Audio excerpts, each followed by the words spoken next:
नमस्कार, मेरा नाम है डॉक्टर उत्तम पटेल और मैं देता हूं आपको हेल्थ रिलेटेड एडवाइस ताकि बीमारियों से आप अपने आप को बचा सकें और इन केस अगर बीमारियां हो जाती हैं तो उनको कैसे और किस तरह से इलाज करवा सकते हैं।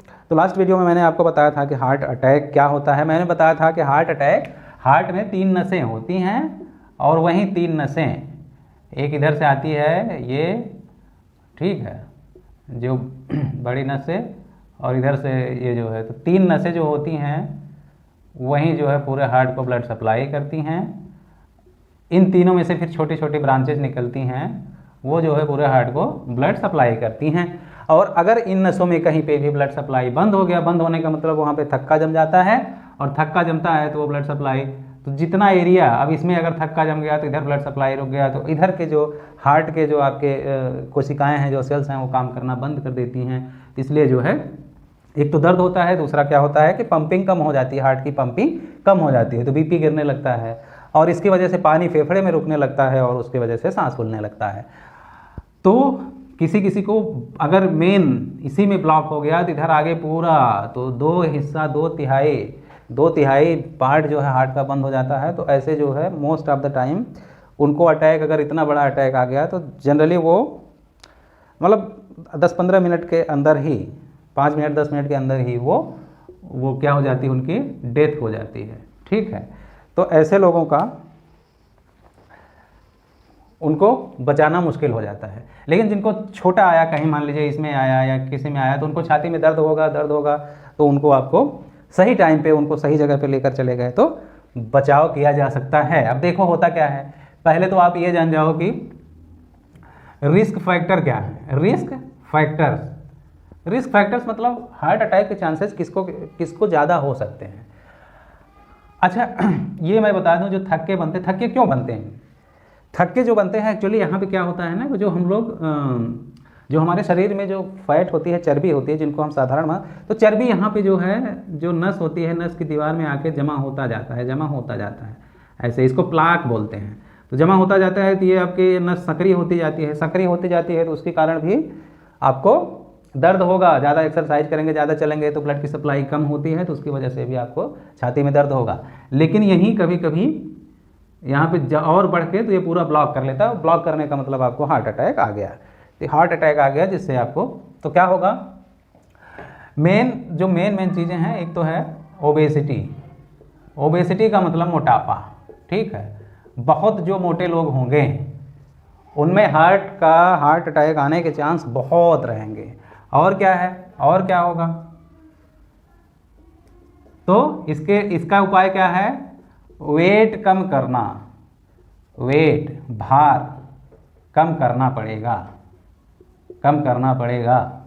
और वेट कम करने के लिए क्या क्या तरीके हैं, कैसे कैसे कर सकते हैं, वो हम अभी नहीं बता सकते, उसको बाद में बताएंगे। दूसरा पॉइंट क्या है, दूसरा ये है जिनको डायबिटीज़ है, बीपी, डायबिटीज़ की प्रॉब्लम है, बीपी की प्रॉब्लम है, डायबिटीज़ मेलाइटस, बीपी, ठीक है, उनको भी हार्ट अटैक आने के चांस बहुत रहते हैं। तो इसको कम कैसे कर सकते हो, कंट्रोल करके,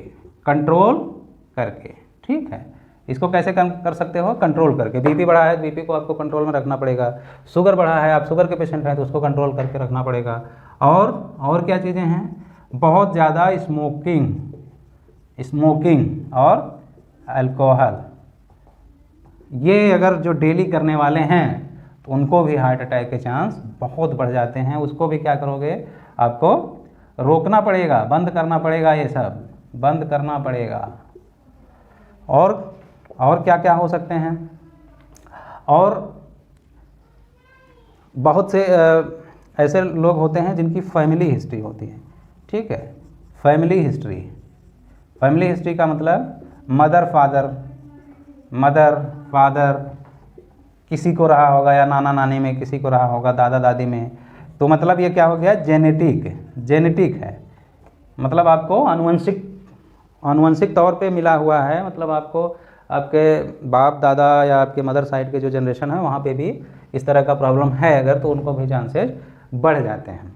ठीक है, मोटापा सबसे बड़ा है। मोटापे का कारण क्या क्या हो सकता है, आप बहुत बैठ के काम करने वाले हैं, कोई फिजिकल एक्टिविटी नहीं है, बहुत फैटी मतलब तेल, ऑयल वाली चीज़ खाते हैं, तला भुना चीज़ें बहुत खाते हैं, हर दूसरे दिन चिकन फ्राई, चिकन मसाला, फलाना ढिमकाना, मतलब बहुत सारी चीज़ें जिसमें तेल और ये बहुत ज़्यादा पड़े हैं, तो ऐसा खाने पर आप मोटे हो जाओगे। ठीक है, तो ये मेन फैक्टर है। और एक और है, क्या है, एज है। एज ये माना जाता है कि जैसे 40 से 50 इन सब से ऊपर अगर आपकी उम्र है, मतलब 40-50 के ऊपर है कोई भी आदमी है, उसको भी अगर छाती में दर्द होता है या इस तरह का, तो उसको भी हार्ट अटैक हो सकता है। तो मैंने क्या बताया था आपको कि किसी भी तरह, तो इसके कारण हो, किस में होगा, उनको हो गया। अब क्या करोगे, इसका कैसे जानोगे कि हार्ट अटैक आया हुआ है? उसके लिए उसके कुछ लक्षण होते हैं, लक्षण जिसको हम सिम्टम बोलते हैं, सिम्टम। ठीक है, तो सिम्टम क्या होंगे? लक्षण, सिम्टम्स। ठीक है, तो सिम्टम्स जो होंगे आपका, उसमें जो है सबसे पहला है चेस्ट पेन। चेस्ट पेन मतलब छाती में दर्द होगा, और छाती में दर्द मतलब कुछ भी हो सकता है। दूसरा, सांस की तकलीफ, जिसको डिस्निया बोलते हैं, डिस्निया, सांस का तकलीफ, सांस में दिक्कत होगी। ठीक है, इधर छाती में दर्द होगा। ठीक, और पसीने आना, स्वेटिंग होगी। ठीक है, पसीने बहुत आने लगे आपको, मान लीजिए अचानक से। ठीक, तो आप ये दर्द किसी टाइप का हो सकता है, यहाँ पे दर्द होगा, जाँ में होगा, या इधर छाती में होगा, या इधर कंधे पर होगा, कभी कभी पीछे की तरफ होता है, कभी इधर पेट की तरफ होता है, वो भी अचानक से अगर आया है तो ये। और कभी कभी ये हाथ में होकर इधर जाता है दर्द। सांस फूलने की तकलीफ, आपको सांस फूलने लगेगा, और कई बार अचानक से इधर भारी, ऐसा लगता है जैसे कुछ खींच रहा है, दबाव, छाती को दबा रहा है, फिर आपको भारीपन लगेगा। ठीक है, उलझन होगी, पसीने आने लगेंगे, पसीने आ रहे हैं इस तरह। तो ये सारी चीज़ें अगर आपको आ रही हैं और आप उस रिस्क फैक्टर में आते हैं, मतलब आप डायबिटिक हैं, या बीपी के पेशेंट हैं, या बहुत मोटे हैं, या आप काम बिल्कुल नहीं करते, इस तरह के आपका खाने पीने का बहुत ज़्यादा वो है, मतलब आप स्मोकर हैं। ठीक है, परिवार में, फैमिली में आपको वो है, तो इसमें से अगर कोई भी लक्षण आपको मिला, तो आपको तुरंत क्या करना है, तुरंत क्या करना चाहिए, तुरंत आपको क्या करना है, ईसीजी, तुरंत आपको एक ईसीजी करा लेना पड़ेगा, बिना किसी देर के। जहाँ भी आप रहते हैं आसपास, अगर कहीं भी कोई छोटा हॉस्पिटल या कुछ भी है, ईसीजी जरूर करा लेना पड़ेगा। अगर आप उस रिस्क फैक्टर में आते हैं और इसमें से कोई भी एक लक्षण आता है, तो तुरंत आप जो है ईसीजी कराना पड़ेगा। ठीक है, तो ये, क्योंकि होता क्या है कि ये जब थक्का बन जाता है, तो यहाँ ब्लड की सप्लाई रुक जाती है, और ब्लड की सप्लाई जब रुक जाएगी, तो उस एरिया का हार्ट पंप करना बंद कर देगा, और पंप करना बंद कर देगा तो ब्लड जो है पूरे शरीर में नहीं पहुँचेगा, ब्रेन में नहीं पहुँचेगा, किडनी में नहीं पहुँचेगा, लीवर में नहीं पहुँचेगा, जितने आपके अंग हैं वहाँ पे नहीं पहुँचेगा। और ये क्योंकि ज़्यादा देर तक आप इतने पार्ट से वो कब तक धड़कता रहेगा, तो उसमें कभी भी हार्ट आपका बंद हो सकता है, जिसे हार्ट अरेस्ट बोलते हैं। हार्ट बंद होना मतलब जान। ठीक, तो ये होता है। तो हम ईसीजी करते हैं, फिर डॉक्टर जो है, जैसे ही ईसीजी में अगर जरा सा भी पता चला, ईसीजी जो करेगा वो बता देगा कि उसमें हार्ट का अटैक आया है। और आजकल तो ऑनलाइन वो है, आपको अगर नहीं डाउट हो रहा है तो ईसीजी किसी को भेज दीजिए, व्हाट्सएप कर दीजिए, जो डॉक्टर हैं, मतलब किसी को भी, मुझे भी आप भेज सकते हो, दिखा सकते हो, तो मैं आप, तो इस तरह की चीज़ें। अब ईसीजी से पता चल जाएगा कि हार्ट अटैक आया है कि नहीं आया है, और हार्ट अटैक आया है तो तुरंत उसको हार्ट, जो कार्डियोलॉजिस्ट जहाँ पे हों, बैठते हों, वहाँ पे जाना पड़ेगा, क्योंकि वहाँ पे दो चीज़ें होती हैं। एक तो तुरंत हमें दो तरह से जो ट्रीटमेंट होता है वो दो तरह से होता है। ठीक है, एक होता है मेडिसिन देना पड़ता है, मेडिसिन, और दूसरा होता है एंजियोप्लास्टी बोलते हैं, जिसको स्टेंट डालना बोलते हैं। मेडिसिन में तुरंत हम कुछ दवाइयाँ आती हैं, ढेर सारी कुछ दवाइयाँ आती हैं, वो देना पड़ता है, जिसमें सबसे इम्पॉर्टेंट है इकोस्प्रिन। ये मैं इसलिए लिख दे रहा हूँ क्योंकि सबको पता होगा, इकोस्प्रिन या डिस्प्रिन। ठीक है, ये अगर आपको मिलता है, जब आपको कंफर्म हो गया कि नहीं ईसीजी आपका, तो ये इसके लिए जो है आप किसी कार्डियोलॉजिस्ट की ज़रूरत नहीं है। अगर ईसीजी में किसी ने बोल दिया कि हार्ट अटैक है, तो ये दवाई तुरंत आपको खा लेनी चाहिए। ठीक है, और नहीं भी अगर ईसीजी हुआ है फिर भी चेस्ट पेन है, तो ये दवाई अगर मिलती है, ठीक है, तो वो खा लीजिए। तुरंत इसको चबा के खा लो, ठीक है। उसके बाद जो है इसमें इकोस्प्रिन और दवाइयाँ आती हैं जो क्या करती हैं, जो खून को क्या है, जो जम रहा है, थक्का जम रहा है, इसको जो है पतला कर देती हैं, मतलब थक्के को घोलने का काम करती हैं। इसके साथ साथ एक इंजेक्शन लगता है इमरजेंसी में, इंजेक्शन तो हॉस्पिटल में ही लगेगा, हिपेरिन होता है, वो देना पड़ता है इंजेक्शन हिपेरिन, ताकि जो है आपका ब्लड, ये जो थक्का बना हुआ ये खुल जाए ताकि ब्लड की सप्लाई चालू हो जाए। और उसके बाद भी और महंगे इंजेक्शन आते हैं जो क्या करते हैं, ये तो थक्के को बनने से आगे रोकते हैं, लेकिन जो और इंजेक्शन आता है और महंगा, वो क्या करता है, थक्के को गला देता है, घोल देता है, उसको थ्रोम्बोलिसिस बोलते हैं।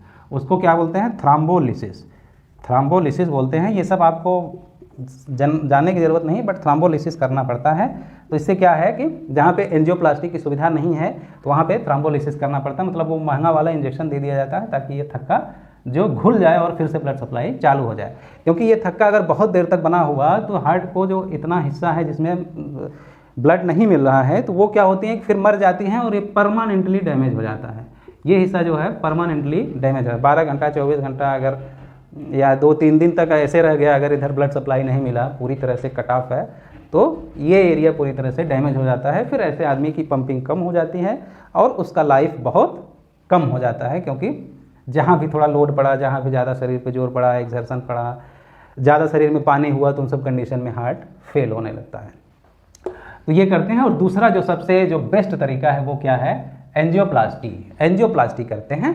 एंजियोप्लास्टी में क्या होता है कि इधर से हम एक मेडिसिन डालते हैं जिसको डाई बोलते हैं, वो जाके पूरा इसका पिक्चर आ जाता है, तो वो डाई जो है कहाँ कहाँ जा रहा है तो वो नस दिख जाता है, ये कहाँ पे बंद है, ब्लॉक है, वो दिख जाता है, ठीक है। तो उसको एंजियोग्राफी बोलते हैं, एंजियोग्राफी, एंजियोग्राफी बोलते हैं। एंजियोग्राफी में पता चल जाता है कि कहाँ पे ब्लॉकेज है, बंद कहाँ पे है। और फिर वहाँ पे क्या होता है कि हम एक वायर डालते हैं और इसके ऊपर एक स्प्रिंग जैसा स्टेंट होता है, स्प्रिंग जैसा होता है ये, ठीक है। तो ये जो है इसमें हम ऐसे डाल देते हैं, ऐसे डाल देते हैं स्टेंट, वो स्प्रिंग का रहता है, वो उसको खोल देता है, खुल के उसी में वो पड़ा रहता है।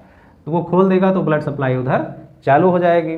और ये स्टेंट क्योंकि ये मेटल का बना होता है, तो ये अब नस के अंदर आपके पड़ा हुआ है, तो अगर कोई भी चीज़, बाहरी चीज़ आपके नस में है, आपके शरीर में है, तो हमारा ब्लड क्या होता है, उसको ब्लॉक कर देगा, थक्का जमा देगा। तो ऐसे लोग जिनके अंदर स्टेंट पड़ा हुआ है, स्टेंट पड़ना मतलब एंजियोप्लास्टी जिनका हुआ है, एंजियोप्लास्टी हुआ है, ठीक है। तो स्टेंट जो है अगर एक जगह ब्लॉक है तो एक स्टेंट डालते हैं, 2 नसों में ब्लॉक है 2 स्टेंट डालना पड़ता है, किसी को 3 स्टेंट डालने पड़ते हैं।